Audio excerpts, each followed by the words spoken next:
Hi, mga mahal, ang ating topic ngayon ay tinatanong ni Gabriel. Ang tanong niya ay, karamihan ba sa mga babae ay nababasa kapag kasukso ang kanilang dalawang bundok? Siya natin pag-uusapan for today's video. Interesado ka bang malaman kung ano ang aking sagot? Please keep on watching para bago yan.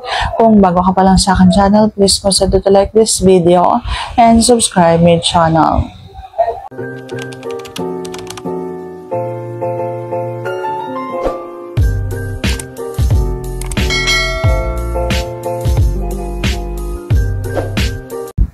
So, nababasa nga ba kapag kasupsop ang dalawang bundok? Ang sagot ko ay oo. Ang unang pupuntahan mo ay yung kanyang dalawang bundok. Opo. Kasi dyan yung kiliti na hindi naman na sobrang kiliting-kiliti, pero dyan talaga nag-uumpisa yung kiliti at nararamdaman ng isang babae bago ka pumunta doon sa kanilang bulaklak.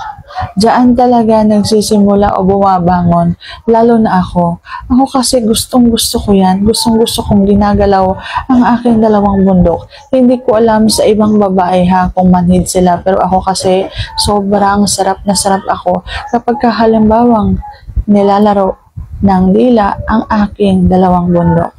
Yan yung pinaka-gustong-gusto ko kapag halimbawang hindi yung bulaklak ang ginagalaw sa akin. Pag hindi mo gagalaw ng kabulaklak, doon na lang sa akin dalawang bundok. Sarap na ako dyan. Ganon kasi ako.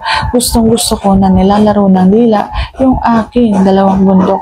Kaya sa tanong na nababasa ba ang mga babae kapag ganon ang ginagawa sa babae, ang sagot ko ay oo.